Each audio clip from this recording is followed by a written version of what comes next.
E aí, pessoal, cá estou eu de novo para fazer um vídeo que eu sempre tento, prometo que eu vou tentar fazer rápido e eu vou mais uma vez tentar fazer rápido hoje. Hoje eu quero falar sobre o marco temporal, né? E por que que é tão importante a gente se envolver nessa causa. Hoje, no dia 1º de setembro, o Supremo Tribunal Federal volta a falar, volta a discutir esse assunto, e eu não sei se vocês viram, mas está havendo a maior movimentação de povos originários e de indígenas em Brasília, a maior manifestação, com mais de 173 povos diferentes sendo representados ali. Até onde eu saiba, isso nunca aconteceu, né? Deles se unirem tanto em favor de uma causa, e eu quero falar um pouco para vocês sobre o porquê disso é importante. Eu pesquisei um pouco a respeito disso, não sou perito na área. Quem quiser saber e entender mais, amanhã à noite eu vou participar de uma live que aí sim haverá juristas e peritos na área que vão explicar melhor, e eu vou apenas cantar nessa live, mas eu já quero adiantar alguns pontos para vocês que eu acho muito importantes. A primeira coisa é da gente entender sobre o que é o agronegócio. A gente ouve muito falar no agronegócio, o agronegócio é o vilão e tal. E a primeira coisa que eu quero deixar claro para você, não estamos falando de todos os agricultores. Quando a gente fala do agronegócio, a gente está falando de 1% dos agricultores. E eu não sei se você sabia disso, mas não estou falando de 1% da população brasileira, estou falando de 1% dos agricultores são donos de 20% das terras brasileiras hoje. 20% das terras pertencem a 1% dos agricultores. E aí você pode pensar, não, mas esses agricultores, os grandes latifundiários, é uma outra expressão que a gente usa, mas eles geram emprego. Geram emprego, entre aspas, porque diferentemente das pequenas fazendas, das fazendas familiares que realmente geram empregos, o grande agronegócio é praticamente inteiramente automatizado. Né? São máquinas grandes, gigantes, que inclusive são importadas, que são utilizadas. Eles têm um impacto relativamente pequeno local no lugar onde eles estão, tanto no sentido de empregos quanto no sentido até de impostos. Né? Aí fala, não, mas eles são os que alimentam o Brasil. Não, também não é bem isso, porque esses grandes latifundiários, a gente está falando aqui de novo de 1%, apenas 1%, né? O topo do 1% dos agricultores, de todos os agricultores do Brasil, ok? Então, esse pessoal, eles não produzem alimento para nós, eles produzem alimento principalmente para a exportação. Inclusive, a quem interessa, o dólar está há tanto tempo a 5 reais, ou mais até do que 5 reais, 5,50, chegou a 6 reais, não está incomodando o agronegócio, muito pelo contrário, porque eles continuam produzindo a mesma coisa e vale agora 2 vezes mais do que valia um ano atrás, porque eles exportam para fora do Brasil. O que mais? Ah, não, mas eles conseguiram as terras deles com trabalho, com suor e lágrimas. Mais ou menos. Muitas dessas terras foram doação do Estado.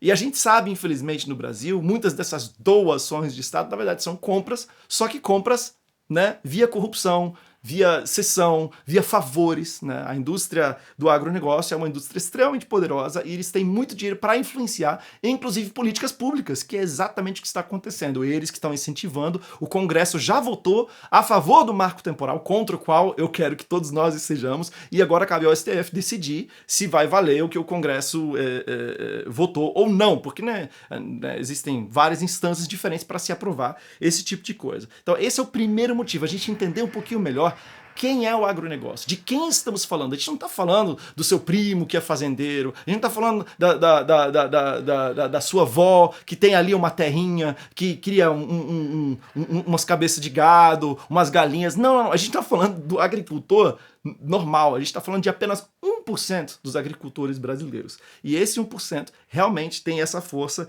e eles que estão empurrando isso aí. O segundo motivo, né, vocês que me conhecem, eu falo muito sobre o estrangeiro, né, baseado no texto de Mateus 25. Tive fome, deste-me comer, tive sede, deste-me beber.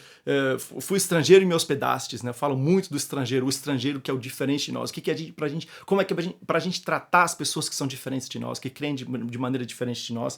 E é uma das coisas mais tristes para os povos originários, para os indígenas no Brasil, é que eles são praticamente estrangeiros na própria terra deles. Né?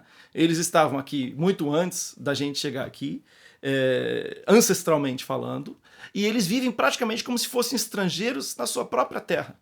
Né? Então, talvez tenha gente que vai reclamar de eu chamá-los de estrangeiros. Eles não são estrangeiros, tá? Eles são estrangeiros que habitam a própria... Eles são tratados por nós como estrangeiros. Né? E o que é pra gente fazer com o estrangeiro? Mandamento bíblico, basicão.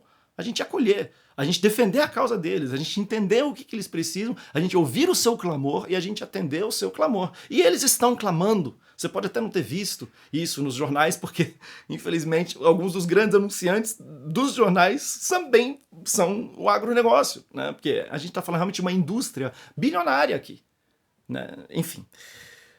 Um outro motivo que eu tenho para você... Você não precisa concordar com todos os motivos. Inclusive, eu não falei isso na introdução, eu ia falar isso na introdução. Talvez você não concorde com todos os motivos que eu dei aqui. Mas talvez, se você concordar com apenas um dos motivos, talvez seja suficiente para você abraçar essa causa, para você se manifestar publicamente, para a gente pressionar as nossas autoridades, né, no Brasil, para que não haja essa mudança, ok? Inclusive, parênteses aqui, dos últimos 10 anos, 495% é o número que aumentou a grilhagem ilegal em terras indígenas. Isso só nos últimos 10 anos. Ou seja, a gente não... muito importante dizer, a gente não está falando aqui de um problema que começou com o governo atual, isso é um problema que já existiu no governo anterior, isso é um governo que já existia no governo anterior ao anterior, tá? Isso aqui não é uma coisa que transcende, que vai muito além do básico esquerda-direita, do a favor de Bolsonaro contra Bolsonaro. Eu estou falando aqui especificamente desse assunto. Vamos lá, o terceiro motivo que você tem para defender essa causa dos povos originários, para você defender essa causa dos indígenas, é a liberdade religiosa, né? Nós que somos cristãos, nós somos muito favoráveis, né, pelo menos em tese, à liberdade religiosa, à liberdade de culto de todo mundo, né? E a gente quer isso porque a gente... Né, os protestantes na Europa, né, logo que surgiu, sofreram perseguição dos católicos, os cristãos originais foram perseguidos pelo Império Romano, né? Então a gente, na nossa história, a gente carrega, a gente sabe o que é não poder exercer. Nós adventistas, muitas vezes, né, aula sexta-noite, prova no sábado, esse tipo de coisa, a gente sabe o que é não ter a plenitude dos nossos direitos de adoração, de culto, de adorarmos da maneira que nós cremos que é a maneira correta. E para muitos dos povos originários é de fundamental importância a ligação com a terra deles, né? Você tirá-los das terras deles, você defraudar as terras deles, né? Você explorar as terras deles, isso afeta diretamente a liberdade de culto deles, a maneira com que eles enxergam a sua relação com Deus, que passa pela relação que eles têm com a natureza, com a terra. Tá? E dentro desse contexto, talvez esse motivo você ache besta, mas eu acho importante, porque muita gente não sabe disso. Entre os indígenas que estão lá acampados em Brasília, há irmãos nossos evangélicos. Irmãos evangélicos que foram, que creem do mesmo jeito que você e eu cremos. Mas, por que detalhe? A evangelização nem sempre necessita ser uma ocidentalização. Há irmãos nossos evangélicos entre os indígenas que estão acampados em Brasília, lutando contra o marco temporal, ok? Ok, vamos lá. Quarto motivo é a crise hidrelétrica. Vocês com certeza isso vocês ouviram falar no jornal com certeza, sobre a crise de energia que está vindo aí. Que na verdade essa crise de energia é uma crise de água, porque tem chovido pouco. Porque a maior parte da energia no Brasil ela é produzida através das hidrelétricas. Então o nível de água vai determinar a quantidade de energia que vai ter, e a quantidade de energia que vai ter vai determinar o preço da energia. E está se prevendo para o começo do ano que vem um aumento muito grande, significativo, no preço da energia. E isso impacta tudo. Isso não só impacta a sua conta de luz, isso impacta todos os produtos que você compra. Por exemplo, 43% do preço da carne, do custo de se produzir 1 quilo de carne, é a energia elétrica. Então todo mundo, na verdade quem mais usa energia elétrica no Brasil não são os cidadãos, não são os indígenas, não é você e eu, é a indústria. Tá? E toda a indústria vai sofrer com o aumento da energia, especialmente aquela parte da indústria que trabalha para o mercado interno. Para quem, como agronegócio, exporta, não vai sentir tanto, porque eles vão exportar, o dólar vai continuar alto e eles vão ter uma margem de lucro muito maior. Mas para quem está produzindo para o mercado interno, vai vir essa crise da energia. Tá bom, não quero entrar muito a fundo dessa crise energética, mas essa crise energética, na verdade, é uma crise de água. Por quê? Porque está chovendo menos. E por que está chovendo menos? Isso, volto a dizer, não é uma coisa do atual governo, não é uma coisa apenas do governo Temer, não é apenas uma coisa do governo da Dilma ou do Lula. Isso é uma coisa que vem acontecendo há muito tempo. Piorou um pouco nos últimos anos, tá? Não vou mentir, né? Não posso também me omitir de dizer isso.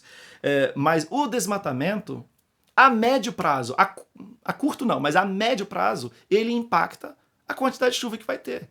Né? E aí tem uma foto que eu vou tentar editar aqui, eu não sou editor de vídeo, mas eu vou tentar colocar essa foto aqui agora.